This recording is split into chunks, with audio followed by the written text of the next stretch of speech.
Sportivi e tifosi, ci vediamo tra pochissimo con una nuova puntata di Next Generation Montecchio. Tantissimi ospiti questa sera, avremo il piacere di conoscere Ghiotto Filippo, Meggiolalo Alberto, Cristian Maggio e Patrick Pitton. A tra poco, non mancate.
Amici telespettatori, benvenuti a questa sesta puntata della nostra trasmissione Next Generation Montecchio. Diversi temi anche questa sera e diversi ospiti che tra pochissimo andremo a conoscere, ma prima voglio andare a salutare, dare la buona serata a colui che mi affianca nella conduzione di questa trasmissione. Diamo quindi il benvenuto a Germano Zerbetto.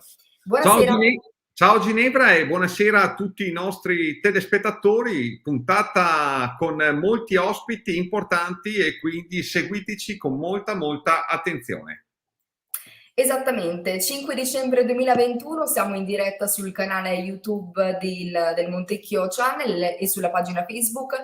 Vi ricordo di commentare, di seguire la nostra diretta, di fare delle domande a cui poi i nostri ospiti risponderanno nel corso della serata. Direi quindi di iniziare subito, entriamo nel vivo di questa trasmissione. Vedo il primo ospite collegato e direi quindi di andare a presentarlo. È qui con noi anche questa sera, nostro ormai ospite di fiducia, Filippo Ghiotto, responsabile del settore giovanile del Montecchio Calcio. Buonasera. Buonasera Ginevra, buonasera Germano, buonasera a tutti quanti. Buonasera, ciao Filippo. Filippo, inizio quindi io con la prima domanda di rito. Un commento, come è andato il weekend delle gare del settore giovanile? Allora, è stato un weekend molto intenso. Tutte le squadre dell'attività agonistica giocavano una sorta di derby, nel senso che tutte affrontavano delle squadre vicentine nei rispettivi campionati regionali. Il weekend è iniziato il sabato con la Juniores che si è imposta in una partita molto combattuta contro la sempre ostica Virtus Vecomp, hanno vinto per 3-1, quindi consolidando una posizione importante di classifica. Poi l'Under 17 che si è imposta nel derbissimo contro l'Arzignano con un roboante 6-0. L'Under 16 si è imposta sul Camisano con un buon 4-1 mentre le due squadre dei giovanissimi hanno ottenuto 2 pareggi, entrambi per 2-2. I 2007 hanno pareggiato in casa contro lo Junior Monticello, mentre i 2008 sperimentali hanno pareggiato 2-2 contro i nerostellati del Malo. Quindi diciamo bene la Juniores, molto bene gli allievi. Recriminiamo un po' sull'andamento delle gare dei giovanissimi, dove sicuramente avremmo potuto ottenere qualche risultato più significativo. Comunque diciamo weekend sicuramente positivo. Filippo, prendo spunto dalle immagini che abbiamo visto in sovraimpressione, l'Under 17 Elite, un roboante 6-0 sull'Arzignano. Cosa è successo? Ma sai, la partita con l'Arzignano è sempre una partita, appunto un derby, è sempre una di quelle gare che sfugge ad ogni pronostico. I nostri ragazzi sono riusciti ad interpretarla molto bene, nonostante il campo non fosse in ottime condizioni, sono riusciti ad averla meglio sulla forte compagine arzignanese, con un risultato molto sonoro. Però al di là della prestazione singola mi piace un po' esaltare il lavoro del gruppo 2005, che è un gruppo che io conosco molto molto bene, perché li ho allenati nel biennio dei giovanissimi, e diciamo che è probabilmente il gruppo che più beneficia del lavoro legato al nostro progetto tecnico, nel senso che ha iniziato un po' prima di tutti a seguire queste linee guida che noi stiamo dando ai nostri tecnici, e credo che i risultati al di là dei punteggi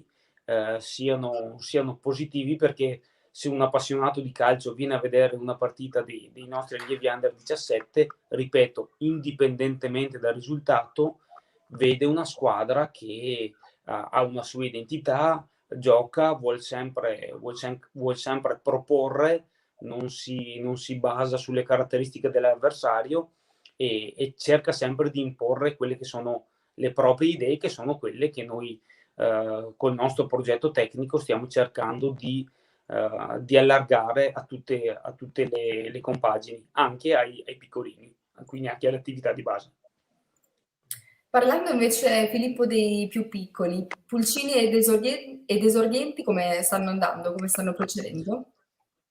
Come sappiamo, spesso e volentieri non sempre le partite dei campionati provinciali sono molto allenanti per i nostri ragazzi, perché ricordo che chiaramente noi abbiamo delle compagini, delle attività di base che iniziano ad avere dei gruppi diciamo selezionati, quindi con i nostri osservatori cerchiamo di pescare quelli che possono essere i ragazzi più interessanti, e quindi allestiamo dei gruppetti già così abbastanza performanti. Quindi spesso e volentieri durante le gare di campionato del sabato degli esordienti e del mercoledì per i pulcini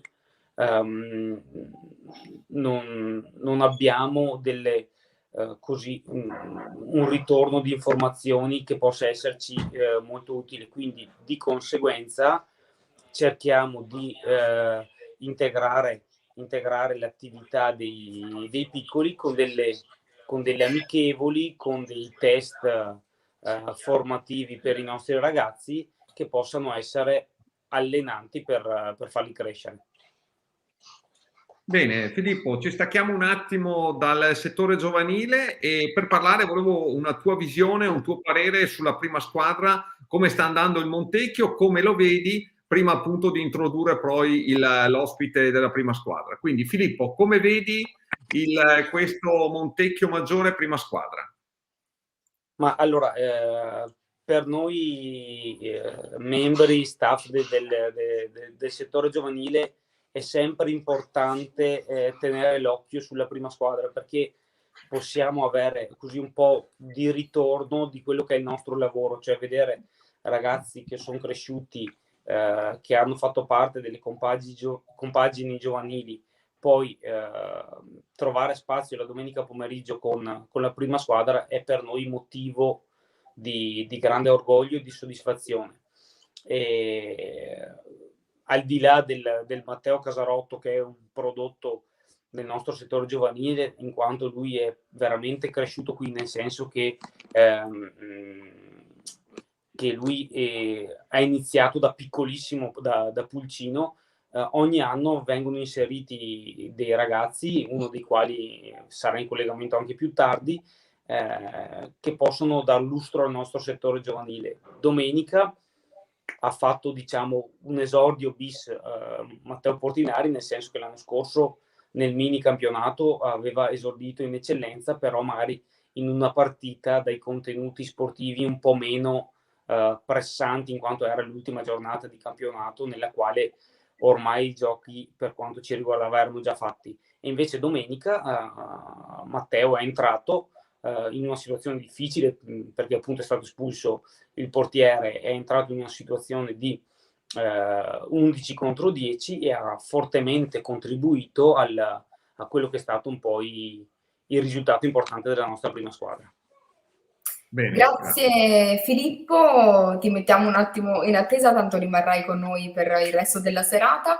Vedo il secondo ospite collegato, andiamo però prima a ringraziare, a fare un breve passaggio pubblicitario.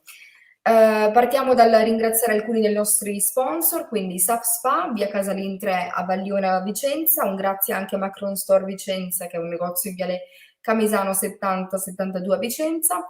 Ristorante e pizzeria ai Capuleti a Montecchio Maggiore, in Largo Vittorio Boschetti 6, BLM Group, via Selva Regina 30, Cantù Como, Trivellato, concessionaria ufficiale Mercedes-Benz per le province di Vicenza, Padova e Rovigo.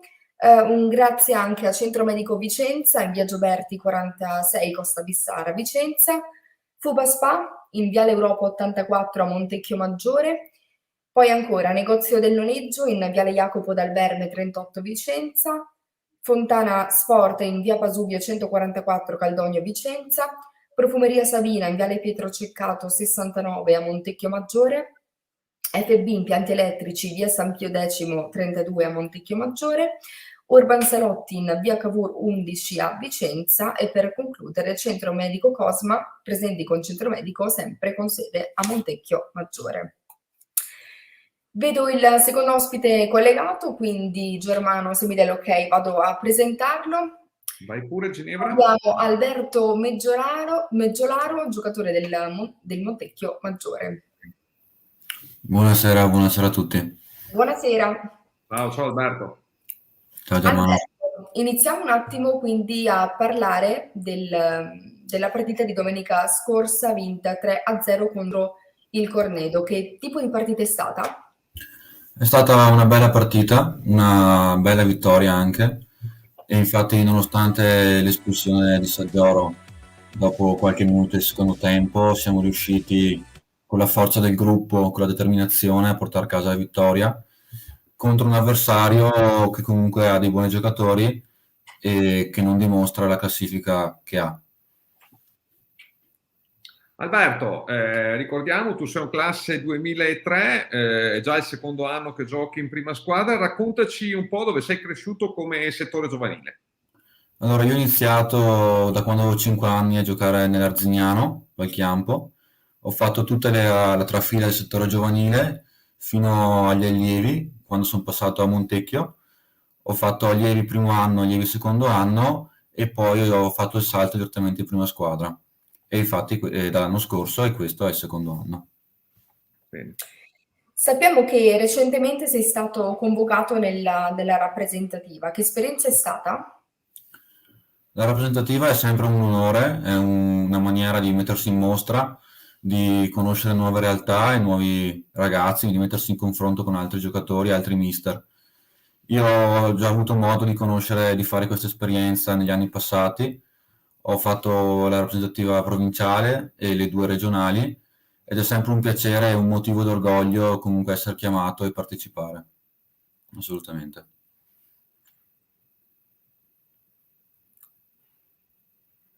Ok, Gini? vedo due messaggi che sì, stanno arrivando Per Meggiolaro, allora da Elena Picottin, Meggiolaro top, vedo. Salutiamo anche Nicola Smanio che dice vorremmo anche il DS Biasi in studio qualche volta, e quindi Germano provvederà a convocarlo e intervistarlo. Bene, dai. Allora, un'altra domanda, Alberto. Ricordiamo che recentemente a giugno sei stato premiato al concorso organizzato al Pallone d'Oro del Giornale di Vicenza come terzo posto come Pallone d'Oro Next Generation. Che tipo di esperienza è stata e se te l'aspettavi? È stata sicuramente un'esperienza positiva, mi ha fatto molto piacere. Ringrazio infatti per tutti i voti ricevuti ed è una soddisfazione importante anche per, diciamo, è un premio, una soddisfazione per tutto il lavoro e i sacrifici che faccio quotidianamente allenandomi e dando il massimo. È stato comunque un privilegio, mi sento di ringraziare tutti i votanti e un'enorme soddisfazione comunque, sì. Se io invece ti chiedessi chi è il tuo idolo come calciatore, che nome faresti? Come idolo ti dico Thiago Silva, è un giocatore per me di valore assoluto, sia difensore ovviamente come me, sia nella fase di impostazione che nella fase difensiva. Prima di farti un'altra domanda, chiedo magari a Filippo, quale responsabile del settore giovanile, visto che ti ha visto anche crescere, se ha qualche domanda appunto per Alberto. Sì, ciao Alberto. Tu quotidianamente ti alleni con dei ragazzi che sicuramente hanno più esperienza di te, soprattutto magari in quello che è il tuo ruolo di difensore centrale. Penso a Tommaso, che è un altro ragazzo che ha percorso parecchi anni nel nostro vivaio. Durante gli allenamenti, al di là di quelli che sono gli insegnamenti che il mister trasmette, cerchi di rubare qualche segreto ai tuoi compagni di reparto più esperti, che hanno avuto anche esperienze magari tra i professionisti? Beh, sicuramente si guarda, si impara dai giocatori più anziani, dai giocatori con più esperienza, come Quizzi, come Zanella, e c'è sempre da imparare, e da loro ovviamente che hanno più esperienza di me si può prendere spunto, si può imparare, e ovviamente lo faccio. Alberto, questa è una trasmissione dedicata appunto al settore giovanile del Montecchio. Che consigli ti senti di dare ai ragazzi che stanno guardando la trasmissione, quindi proprio di quelli del settore giovanile, passami il termine, per arrivare ai tuoi livelli e quindi poter fare tutta la trafila, la cantera nel settore giovanile per poi arrivare appunto in prima squadra? Che consigli ti senti di dare? Beh, che dire, sicuramente di impegnarsi, di crederci fino in fondo, per primi di voi stessi di crederci e di dare sempre il massimo, che comunque questo sport, a qualsiasi livello in cui arriverete, dà un sacco di soddisfazioni e ne vale proprio la pena. Quindi il consiglio che vi do è veramente di crederci e di mettercela tutta. Ti faccio un'altra domanda io, Alberto. Diamo uno sguardo a domenica prossima. Domenica prossima partita importantissima, ovviamente, perché arriva il Vigasio. Come state preparando la partita? Come l'avete preparata col mister? Sì, sicuramente è una partita molto importante per noi. Siamo due squadre ai vertici. Ci stiamo preparando bene, siamo concentrati, stiamo facendo allenamenti ad alta intensità e proveremo a portare a casa la vittoria. Bene. Ok, grazie Alberto, rimani un attimo qui in attesa con noi, andiamo a vedere, a dare uno sguardo ad altri nostri sponsor e ritorniamo subito. Allora, un grazie anche proseguiamo con gli sponsor, quindi Golin Caffè, via Roma 33 a Montecchio Maggiore. Un grazie anche a Dairon Grafica SAS, in via Giovanni XXIII ad Altavilla Vicentina. Doggi International SRL, via Giovanni Pascoli, Chiampo, Vicenza. Un grazie anche a Elisir Ritual Hair and Spa, a via Pontesello 3C a Montecchio Maggiore. Compressori and Service in via della Gualda 5 a Montecchio Maggiore, PLL SRL via Molinetto 28 a Montecchio Maggiore, AMS Spa via Casalin 3 a via Balliona Vicenza, Vilogic via Antonio Meucci 2 a Vicenza, Silmav Spa Viale dell'Industria 4 a Castelfranco Veneto, Banca delle Terre Venete con sede amministrativa in via Mazzini 71 a Vicenza e un grazie anche a Priante Assemblaggi a via San Pio X ad Altavilla Vicentina. Vi voglio ricordare che siamo in diretta sulla pagina Facebook del Montecchio Calcio e anche sulla pagina YouTube, quindi se avete domande, curiosità o commenti non esitate che i nostri ospiti sono qui per rispondere anche a questo. Il terzo ospite deve ancora collegarsi, Germano, vero? Sì, deve ancora collegarsi, quindi io andrei con un'altra domanda per Alberto Meggiolaro. Alberto, volevo chiederti la partita più bella che hai giocato e che ti ricordi con piacere. Beh, posso dire l'esordio con la maglia del Montecchio Maggiore, che è stato un motivo di orgoglio perché sinceramente non me l'aspettavo, e entrare e rendersi conto di non giocare più in una partita, diciamo, tra i giovani, di vedere i giocatori comunque d'esperienza, giocatori con una certa età, lì ti rendi conto, dici sì, sono in una partita tra i grandi, e quindi mi ha fatto molto piacere e mi è rimasta impressa. Filippo?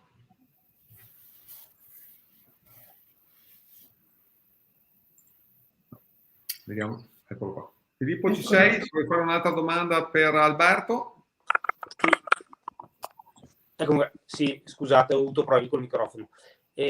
Alberto, tu hai giocato in due dei settori giovanili che sicuramente si distinguono nel panorama vicentino, ma non solo, anche nel panorama regionale. Infatti tu hai fatto la prima parte della tua carriera, diciamo, con l'Arzignano, per poi passare al Montecchio. Volevo chiederti, hai notato delle differenze tra le realtà appunto dell'Arzignano e la nostra, o siamo accomunati da molti aspetti comuni, insomma? Beh, sicuramente sono entrambe due società molto, come hai detto te, molto importanti, che puntano sui giovani, e molto serie, devo dire. Quando sono venuto qua a Montecchio mi hanno subito accolto, mi sono subito sentito a casa, ed è questo forse la maggior forza del Montecchio Calcio, ovvero che siamo una famiglia, un gruppo importante, dove non ti fanno sentire escluso, dove ti integrano immediatamente, e grazie a queste cose infatti poi si gioca meglio, si partecipa e si rende meglio anche in campo, assolutamente. Sì. Ti chiedo a tal proposito, tu quando sei arrivato hai subito avuto quello che è anche il tuo attuale allenatore in prima squadra, quindi diciamo che hai un rapporto particolare, privilegiato con Mister Coppola, che ti ha subito preso sotto la sua ala.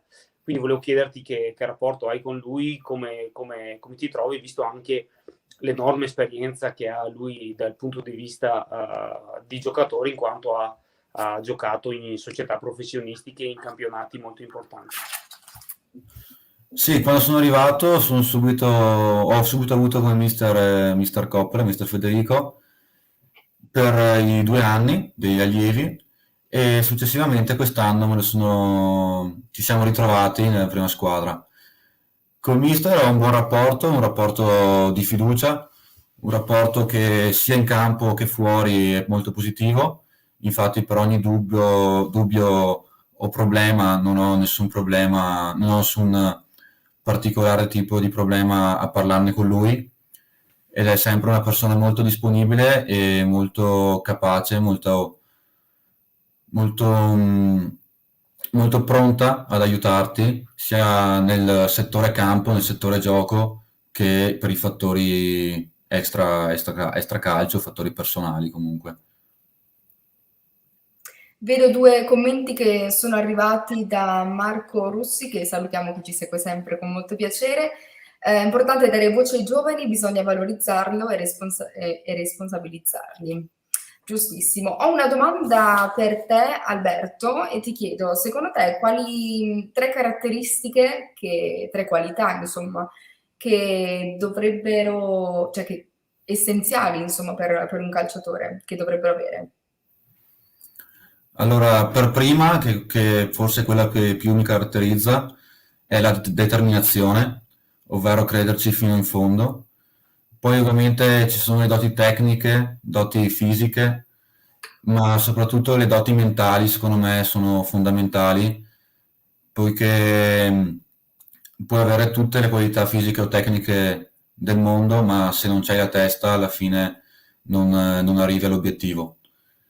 E su questo ci ho lavorato in tutti quest'anni, in tutti questi anni, e infatti secondo me sono maturato molto, e se sono arrivato fino a qui in prima squadra vuol dire che insomma è stato un buon lavoro. Esattamente. Grazie Alberto per essere stato con noi questa sera e aver risposto a queste domande di questa mini intervista. Grazie a voi. Buona serata, Germano al microfono spento e alla prossima. Buona serata e buona visione. Ciao. Ciao Alberto. Eccoci qua. Nell'attesa che si colleghino allora i prossimi ospiti, Germano, che dici? Diamo uno sguardo agli ultimi sponsor. Perfetto, allora.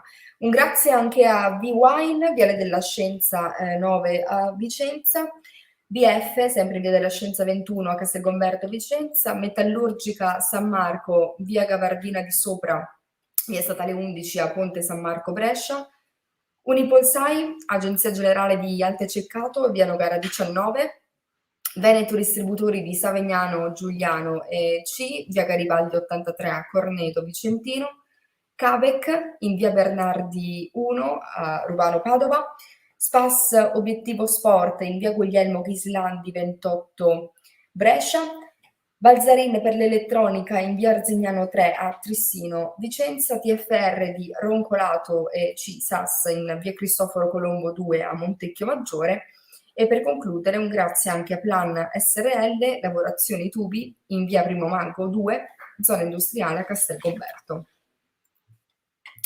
Rieccoci qua Germano. Sì, io direi Ginevra, se ricordiamo gli appuntamenti per domenica prossima e la partita poi dell'8 dicembre con Giorgione in Coppa Italia. Certo, sì. Quindi partita di domenica prossima che si giocherà alle 14:30, ci sarà la partita di Montecchiomaggiore e Vigasio. Sarà possibile, Germano, anche vedere tramite social oppure... Al termine della gara ci sarà la possibilità di vedere gli highlights e le interviste post partita. Perfetto. E poi ricordiamo anche il turno, quindi infrasettimanale contro il Giorgione, Montecchiomaggiore. Esattamente. Allora, aspetta che aggiungiamo Filippo. Sì. Eccoci qua. Filippo? Ci sei? Sì. Allora, nel frattempo Sì, vediamo se si collega l'ospite, che abbiamo avuto qualche problemino di collegamento. Se vogliamo fare un passaggio veloce su come sta andando, Filippo, il terzo allenamento, il famoso terzo allenamento in palestra per le attività di base. Sì, l'attività con l'allenamento del mercoledì per quanto riguarda il calcio a 5 dedicato agli esordienti e del venerdì dedicato alle capacità coordinative al quale si sottopongono i pulcini 2011, 2012, 13 stanno andando bene. Adesso dovremmo valutare un attimo, in base anche a quelli che sono i nuovi protocolli che abbiamo visto, si differenziano per quanto riguarda l'attività al chiuso e l'attività all'aperto. In particolare col gruppo 2009, cioè quindi i ragazzi che hanno compiuto i 12 anni, dovremmo un attimo valutare in base a quelli che sono appunto le nuove indicazioni che ci sono state date relativamente alle attività al chiuso, di capire un attimo le modalità per farla proseguire, perché sia il progetto del calcio a 5 che quello delle capacità coordinative sono entrambi progetti nel quale crediamo molto e che e che sicuramente contribuiranno in maniera importante, in maniera fondamentale alla crescita dei nostri ragazzi. Per quanto riguarda, Filippo, il tema invece del progetto Società Amiche, come si sta evolvendo? Ma diciamo siamo molto felici per quanto riguarda il progetto Società Amiche, nel senso che è sempre difficile instaurare dei rapporti di collaborazione con le altre società, perché giustamente ognuno ha la propria identità, vuole giustamente conservarla, però abbiamo trovato sia durante le riunioni che durante gli incontri che abbiamo fatto in campo sempre grande disponibilità di confronto.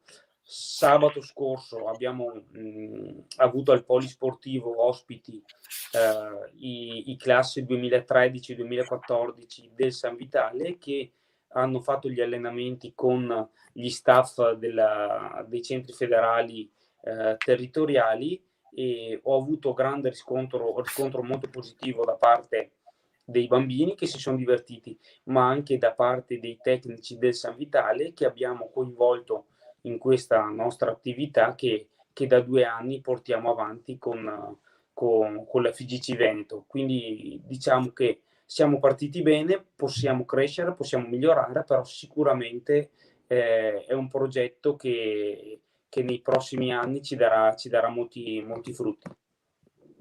Bene.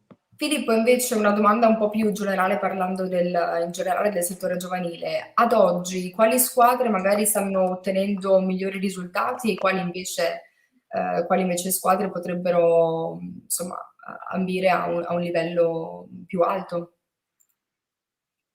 a maggiori Allora, risultati? noi con quest'anno ad inizio stagione abbiamo fatto delle valutazioni in società che il Covid ha condizionato molto l'attività degli anni scorsi, e di conseguenza con i più piccoli dell'attività agonistica, quindi i giovanissimi, abbiamo deciso di praticamente confermare quasi in blocco le compagini, e questo dal punto di vista, diciamo, del rendimento ha condizionato un po' i risultati sportivi, perché abbiamo ritenuto importante dare un altro anno di vetrina anche a quei ragazzi che magari manifestavano qualche difficoltà in più, però la pandemia non ha permesso ai nostri piccoli di dimostrare il loro valore, quindi abbiamo ritenuto importante e opportuno dare loro un altro anno di crescita. Diverso è il discorso per gli allievi 2005-2006, in quanto erano 2 compagini già formate, con dei gruppi già consolidati, dove abbiamo solo inserito qualche ragazzo che ha ancora di più innalzato la qualità di questi 2 gruppi, e i risultati per il 2005-2006 sono molto molto importanti. Ecco, è arrivato il terzo ospite di questa sera. Abbiamo qui con noi, abbiamo il piacere di avere Cristian Maggio, calciatore professionista che vanta oltre 470 presenze nei professionisti: Vicenza, Fiorentina, Treviso, Sampdoria, Napoli, Benevento e Lecce, e 34 presenze in nazionale. È qui con noi questa sera Cristian Maggio. Buonasera. Ciao, buonasera a tutti. Ciao Cristian, come ci senti? Bene, mi sento bene, ora bene. Ottimo. Grazie innanzitutto della tua presenza, grazie innanzitutto. Grazie Prego, a voi. Ginevra. Cristian, partiamo quindi un attimo dai tuoi esordi con il Montecchio Maggiore. Raccontaci un po' quindi i tuoi inizi. Beh, ormai sono passati tantissimi anni da quando appunto ho iniziato a giocare a calcio appunto a Montecchio. Ovviamente insomma ho tanti bei ricordi, anche perché comunque tuttora insomma ho ancora tanti amici a cui ho anche un legame molto molto forte. Ho iniziato a circa 4-5 anni insomma a giocare appunto a Montecchio. e da lì praticamente ci sono stato fino a 11 anni, diciamo. Ovviamente ho avuto anche diversi allenatori, dove comunque mi hanno fatto capire tante cose, soprattutto mi hanno insegnato qual è il valore, ecco, del calcio. Poi ovviamente, insomma, poi a 11 anni ho voluto intraprendere, insomma, altre strade, cercando, ecco, di diventare poi, di provare più che altro, ecco, perché ovviamente all'epoca ero piccolo, la mia passione, ecco, quella di giocare a calcio, non pensavo proprio a quello che mi poteva succedere poi in futuro, però comunque era un obiettivo ovviamente non solo mio, ma anche dei miei genitori. Filippo, raccontaci l'emozione del debutto con il Vicenza contro il Milan, quel Vicenza allenato da Edi Reia. Che emozione hai provato a scendere in campo appunto per la partita? Bah, è stata un'emozione fantastica, mi ricordo benissimo, insomma, che il giorno prima, appunto, stavo giocando con la Primavera a Como, e poi a fine primo tempo il mister mi ha sostituito. Ovviamente ero un po', non capivo il motivo, insomma, di questa sostituzione, e il mister mi fa: no, no, non preoccuparti, cambiati, fai la doccia. E poi dopo circa 10 minuti, insomma, che ero in spogliatoio da solo, entrò mia mamma e mio fratello, con la divisa, appunto, e mi fa: guarda Cristian, sei stato convocato con la prima squadra di Vicenza, e devi andare a Milano, appunto perché il giorno dopo il Vicenza doveva giocare, appunto, con il Milan. E da lì ovviamente, insomma, ho avuto tante emozioni, insomma, non pensavo proprio, ecco, che la sostituzione che il mister mi ha fatto era appunto per poi andare a Milano. Ovviamente poi mi sono presentato nell'hotel dove appunto stava la prima squadra, e non ti posso, insomma, ecco, negare che è stata una bellissima emozione, soprattutto, ecco, il giorno dopo. Sono riuscito a entrare in campo mi sembra, gli ultimi 10 minuti, però comunque, ecco, è stato un ricordo sicuramente indelebile, ovviamente non solo per me, ma anche per la mia famiglia. Assolutamente. Bravo. Filippo? Sì, ciao Cristian. Ciao Pippo. Nel salotto di casa mia c'è una foto dello Stadio Menti, con lo Stadio Menti sullo sfondo, e in primo piano c'è la squadra esordienti classe 81-82, allenata da mio papà, e tra i quali c'eri anche tu. Quella secondo me è stata una delle squadre sicuramente più forti del settore giovanile del Montecchio. Difatti, oltre a te c'erano Benetti, Apolloni, Castaman, e non me ne vogliano quelli che non cito, però secondo noi era uno squadrone. Hai ancora dei rapporti con quei ragazzi? Li senti? Che ricordi hai di quell'anno, di quell'annata? Guarda, mi capita, non dico spesso, però ogni tanto, di sentire, vabbè, Lele Benetti. Poco tempo fa, insomma, ho sentito anche Giovanni Castaman, comunque ragazzi che abbiamo condiviso ovviamente le giovanili, appunto, del Montecchio, però come dicevo prima, il rapporto poi è rimasto, no? Anche diventando grande, ovviamente. Io personalmente poi ho intrapreso altre strade, purtroppo, per fortuna, sono andato via a casa molto giovane, e quindi, per forza ho dovuto, insomma, lasciare, ecco, queste amicizie, però ti ripeto, mi capita, ecco, non dico molto spesso, però qualche volta, ecco, di ritrovarmi, di risentirmi con questi ragazzi, anche perché comunque, al di là dell'amicizia, c'è sempre stato un bel ricordo, soprattutto a livello calcistico.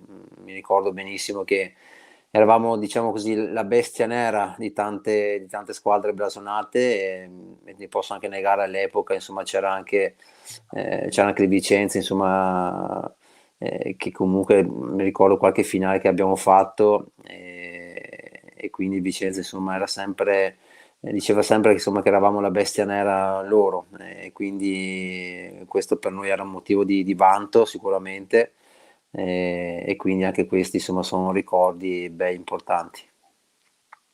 Cristian, ti leggo una domanda che ha fatto il pubblico per te. Leggo da Nicola Smanio, chiede: qual è stato il giocatore più forte con il quale hai giocato? Beh, fortunatamente ce ne sono stati tanti in cui ho giocato. Ovviamente, vabbè, i 10 anni di Napoli, ci sono stati tantissimi giocatori, insomma, che sono girati. Ti posso dire, insomma, ecco, dalla Vezzi da Higuain a Cavani, ad Hamsik, poi comunque ovviamente quando appunto ero anche la Sampdoria, insomma, c'era Flacchi, c'era Bonazzoli, Volpi, insomma, giocatori che ovviamente da piccolo mi capitava, soprattutto quando ero alla Samp, insomma, mi capitava di vederli solo in TV, e poi, insomma, a lungo andare sono riuscito, ecco, a giocarci assieme. Ovviamente con la Vezzi, con Hamsik ci sentiamo molto spesso. Parliamo ovviamente sempre di calcio, ovviamente, perché questo è stato sempre il nostro punto fisso per i nostri anche obiettivi. Però, insomma, ho avuto la fortuna anche in nazionale, insomma, di giocare con Cannavaro, con Buffon, con Zambrotta, Pirlo, Gattuso, insomma, è gente che hanno fatto la storia del calcio italiano, e per me, insomma, ecco, è solo motivo di orgoglio, e per me, insomma, è sempre stato un qualcosa di importante anche nella vita. Leggo un messaggio che adesso è arrivato, penso da un tuo fan, un tuo tifoso. Scrive Trimarchi Cristina: ciao Cristian, sono Mattia 2010, esordienti del Montecchio. Salutiamo quindi Mattia. Ciao Mattia, un abbraccio forte. Cristian, allo stadio appunto di Montecchio, sulla tribuna stampa c'è la foto che vediamo adesso in sovraimpressione del patron Romano Aleardi e te con la maglia del Napoli. Che tipo di rapporto c'è con questo Montecchio, c'è stato, e con il patron Romano?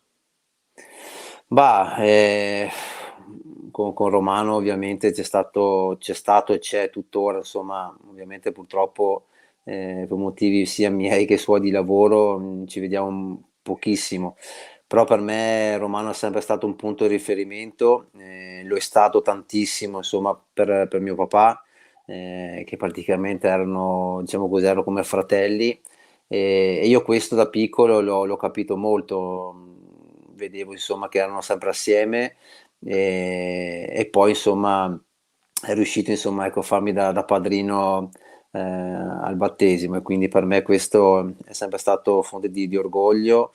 Per me Romano comunque è, al di là, insomma, del presidente del Montecchio, una persona speciale, con cui, insomma, abbiamo condiviso tante belle storie, ci siamo parlati tanto, con due caratteri molto diversi. Io ovviamente da giovane ero molto, molto timido, molto chiuso, aveva paura, Romano aveva paura che andassi con procuratori non proprio per bene, quindi mi ricordo benissimo, appunto, quando mi capita di avere un procuratore, gli faceva le parole, diceva di stare attento, di non comportarsi male, insomma, con me. Vedevo che era molto protettivo su questo lato, e ti ripeto, al di là dell'ambito sportivo, calcistico, insomma, dove sono nato a Montecchio, ma anche a lungo andare, insomma, è sempre stato un punto di riferimento, ti ripeto, non solo per me, ma anche per la mia famiglia. Bene.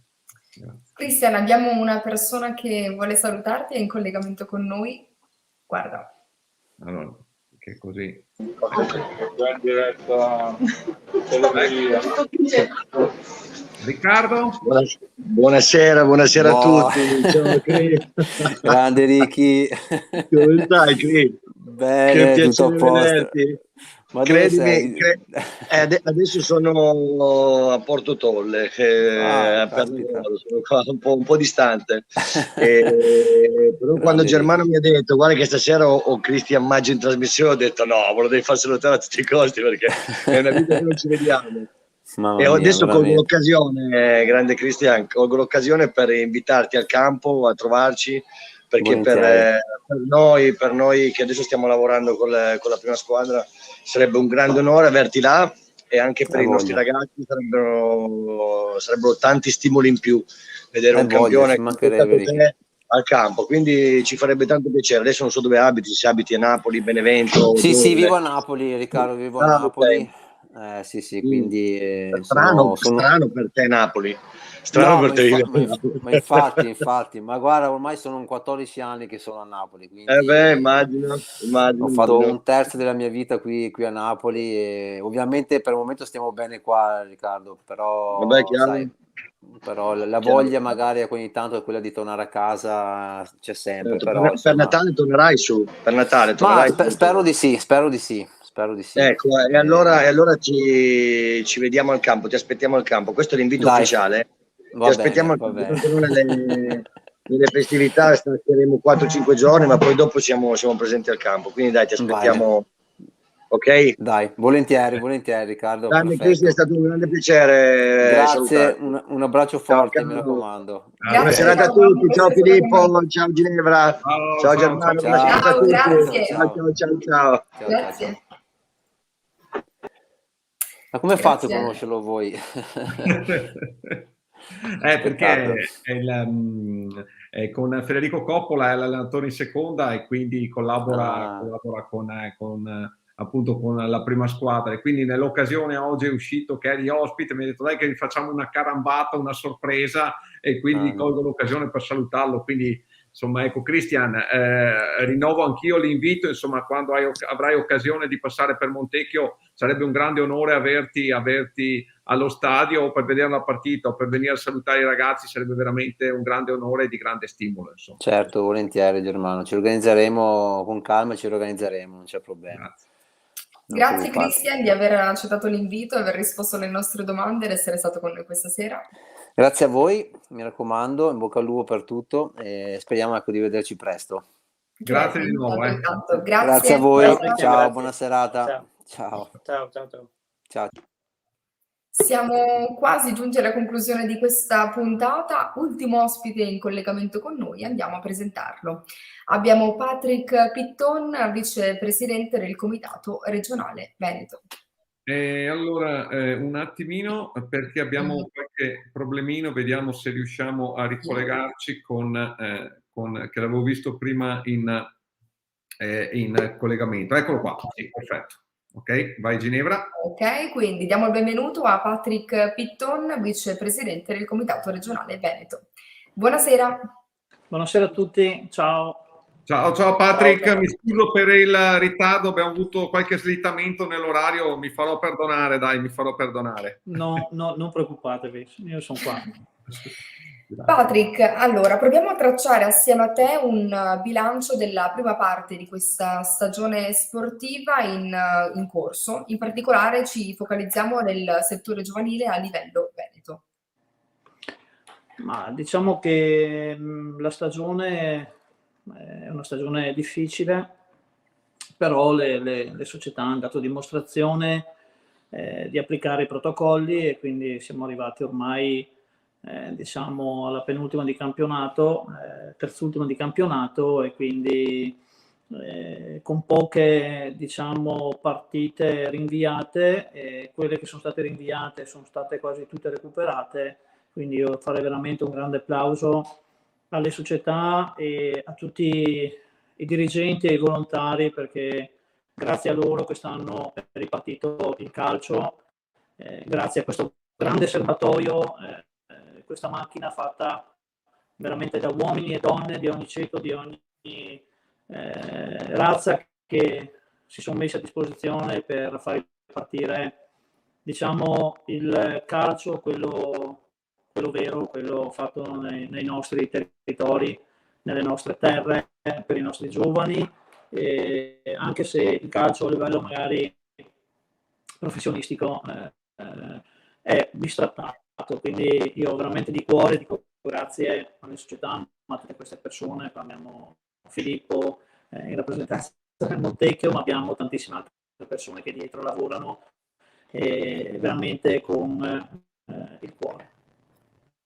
Patrick, ieri è uscito il protocollo, che vediamo qui l'immagine appunto proiettata nella slide. Volevo, se riesci magari sinteticamente, illustrarci cosa cambia e se cambia dal 6 dicembre quello che riguarda sia il settore giovanile che le prime squadre. Ma il protocollo, diciamo, ha seguito quello che è il DPCM, il decreto che verrà attuato dal 6 di dicembre. Quindi sostanzialmente cambia anche per allenamenti e per le gare, tutti gli atleti, esclusi gli under 12, perché non hanno l'obbligo, non sono consigliati, diciamo, non è consigliato il vaccino, e tutte, diciamo, poi le persone esentate dovranno avere la certificazione verde, chi non è vaccinato e chi non è guarito. Abbiamo qualche problemino, vediamo. Patrick, non ti sentiamo più. Aspetta che proviamo magari a vedere se si ricollega. Filippo, nel frattempo, finché magari si ricollega Patrick, volevo capire com'è la situazione invece a livello di settore giovanile nel Montecchio, appunto con l'emergenza Covid, ci abbiamo avuto casi o insomma ecco se tutto rimane nella norma. Beh, guarda, nelle ultime settimane c'è stato un incremento dei casi, abbiamo dovuto sospendere qualche seduta d'allenamento, mettere così, tutelare i nostri ragazzi. Al momento non ci sono state situazioni tali per cui abbiamo dovuto rinviare delle partite, quindi un po' abbiamo alzato il livello d'attenzione, ma per il momento niente di preoccupante. Colgo l'occasione perché magari molti dei nostri genitori ci stanno guardando. Nei prossimi giorni uscirà da parte della società una... Ciao Nicolò, saluto mio figlio, scusate che è venuto a salutarmi. Ciao. Ciao, vai a dormire. La società sta preparando così un po' un riassunto di quelle che sono le linee guida federali, quindi faremo una comunicazione sui gruppi WhatsApp di quelli che saranno un po' i nuovi indirizzi ai quali ci dobbiamo adeguare, che Patrick stava per iniziare un po' così a spiegarci. Ecco, quindi ci stiamo muovendo anche noi nel nostro piccolo per spiegare meglio alle famiglie quelli che sono un po' le nuove indicazioni. Perfetto, allora io ripasserei la parola a Patrick, che avevamo perso, che stava appunto parlando del discorso degli under 12, da lì dopo ti avevamo perso. Ok, no, stavo dicendo ad esclusione degli under 12 e di tutti i tesserati esenti, ovviamente per effettuare gli allenamenti e partecipare alle gare dovranno presentare, per chi farà attività all'aperto con l'utilizzo degli spogliatoi, la certificazione verde, quindi i vaccinati e i guariti.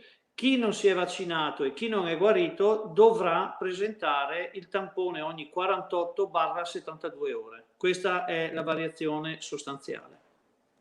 Ok, mentre per quanto riguarda le prime squadre nulla cambia.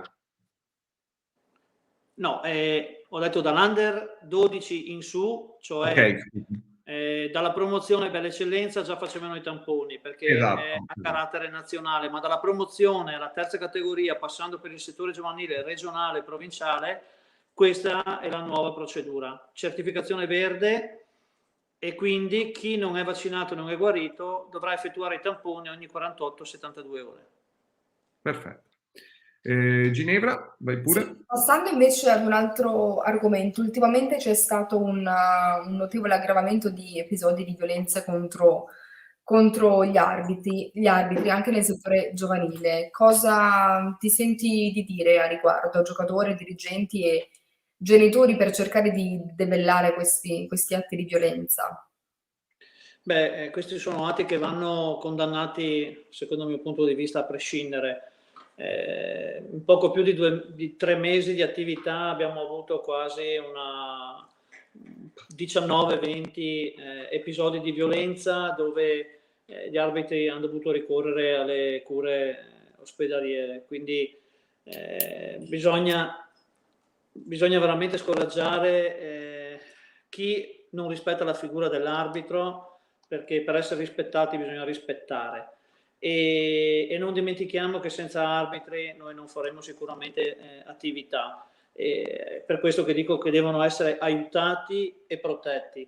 Serve, secondo il mio punto di vista, lo dico, lo ribadisco in ogni occasione, serve veramente un salto in avanti culturale, perché bisogna che sia compreso sempre più il ruolo dell'arbitro e il senso di legalità che riveste e che rappresenta questa figura. Ricordiamo infatti che la FIGC ha istituito da quest'anno la possibilità per i giovani tesserati di effettuare il doppio tesseramento fino a 17 anni, cioè tesserarsi con la società, ma poi può anche diventare arbitro.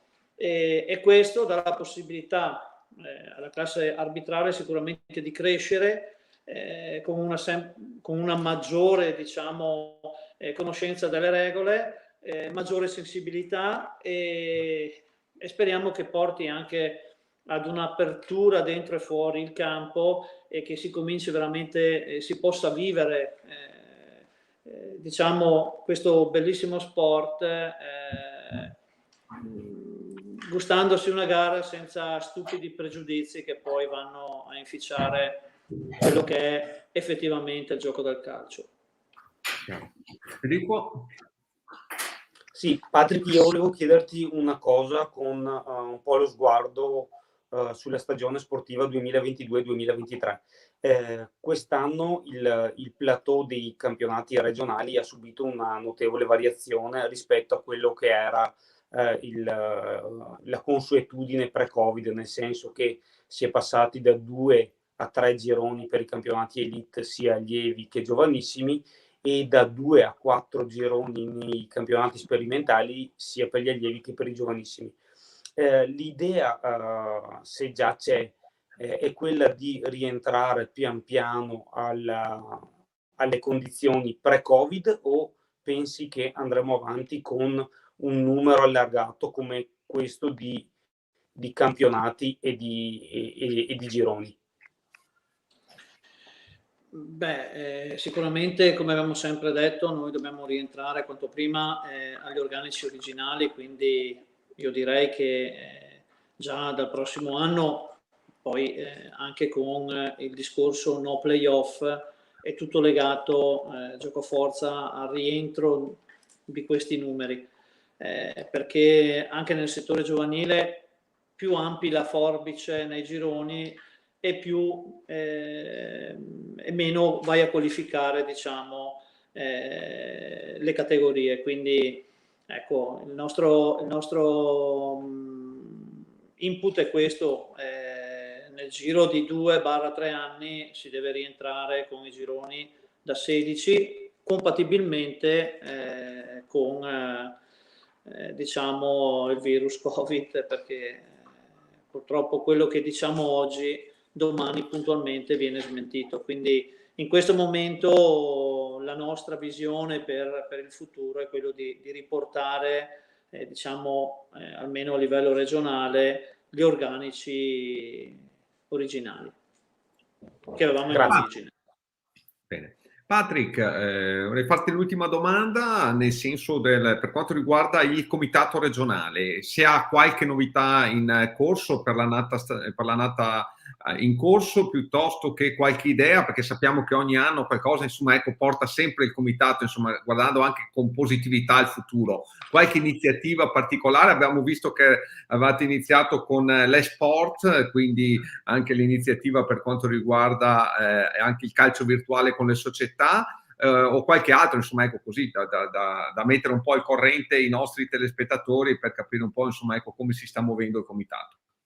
Beh, anche quest'anno abbiamo come referente regionale il dipendente Giordano D'Alio. Ripartiremo con gli sport, perché comunque anche questo sport fatto da tavola, diciamolo, da PC, abbiamo visto che dà i propri risultati e comunque aggrega le persone, che è una cosa fondamentale in questo periodo. Ma io, Germano, ti dico la verità, non parlerei del futuro, perché io sono ottimista per natura, però vedendo poi i contagi di questi giorni, vedendo i dispositivi governativi, ci sono tante cose che dobbiamo valutare, e quindi io direi andiamo avanti giorno dopo giorno, e poi, se questo virus se lo permetterà, sicuramente il comitato riuscirà a dare qualcosa in più anche alle nostre affiliate, ma a tutti i nostri tesserati. Le idee sono tante, a partire dal settore giovanile, calcio a 5, femminile. Stiamo già lavorando per le finali, le Final Four, calcio femminile e calcio a 5, svolte l'ultima volta a Bassano 2 anni fa, quindi è un movimento, stiamo lavorando incessantemente ogni giorno, però in questo momento è difficile proiettarci a un futuro che non sia da qua a 7 giorni. Chiaro. Condivido Patrick, quindi è meglio, come dici tu, perché lavorare l'importante giorno per giorno. in questo momento veramente per noi è importante è portare a termine la stagione sportiva, in quanto, e questo è un discorso che poi lega un po' tutto questo sistema, se non dovessimo riuscire a portare a termine i campionati, penso che la moria delle società questa volta, dopo il terzo anno di fila, colpisce pesantemente le nostre società, perché le persone si stanno stancando, perché le persone sì, lo fanno come volontari, però poi a un certo punto anche le persone hanno a cuore magari tutta una serie di affetti che vanno oltre a quelle che sono le attività sportive, e quindi, come dice il nostro sempre presidente Ruzza, c'è questo disaffezionamento, no, poi alla quotidianità, e questo noi non lo dobbiamo permettere, dobbiamo coltivare invece la voglia di andare avanti, ovviamente rispettando tutti quelli che sono i protocolli, però dobbiamo portare a termine questa stagione sportiva. Anche i gironi da 14, collegandomi prima alla domanda di Filippo, sono stati fatti per un motivo. Nell'eventualità ci fosse un blocco durante il periodo invernale, abbiamo la possibilità di abbiamo quel polmone che ci permette così di portare a termine una stagione che, come abbiamo sempre detto, è difficilissima, e lo stiamo vivendo in questi ultimi 10 giorni. Bene. Esattamente, cercheremo quindi comunque di portare avanti questo ottimismo e questa filosofia di pensiero nell'essere fiduciosi, sperando che il tutto ovviamente vada per il meglio. Grazie a Patrick Pitton, vicepresidente del Comitato Regionale Veneto, di essere stato con noi questa sera. Grazie. Grazie a voi, grazie di cuore dell'ospitalità e buon calcio a tutti. Grazie Patrick, Grazie. ti aspettiamo a Montecchio, insomma, ecco, allo stadio a vedere qualche partita, dai, che ti aspettiamo. Prima di Natale arriverò, perché vi devo portare anche i palloni, e quindi la notizia è meno buona in questo senso. Ottimo, grazie mille Patrick. Grazie ancora, buona serata. Grazie Patrick. Ciao. Eccoci qua, giunti ciao alla a voi, conclusione. grazie. Ciao, ciao, ciao, ciao, ciao, ciao, ciao. Giunti alla conclusione anche di questa sesta puntata, voglio ringraziare tutti i telespettatori che ci hanno seguito e tutti gli ospiti che ci sono stati, a partire da Alberto Meggiolaro, difensore del Montecchio Maggiore, a Cristian Maggio, calciatore professionista, e a Patrick Piton, vicepresidente del Comitato Regionale Veneto. Vi voglio ricordare la prossima puntata tra 2 giovedì, 16 dicembre, l'ultima prima delle vacanze estive. Vi voglio anche ricordare la partita di questa domenica. Giocheranno Montecchio Maggiore contro Vigasio, ore 14:30. Voglio ringraziare anche Ghiotto Filippo per essere stato con noi questa sera, responsabile del settore giovanile del Montecchio Maggiore. Grazie Filippo. Grazie a voi. Grazie a voi. E ringraziare anche Germano Zerbetto, ovviamente. Grazie a te Ginevra, è stata una puntata ricca di argomenti, siamo andati anche un po' lunghi, ma insomma ecco, sicuramente ne valeva la pena. Grazie quindi per averci seguito, continuate a seguirci in questi giorni prima della prossima puntata, e vi lascio una buona serata e una buona notte a tutti. Buona serata a tutti.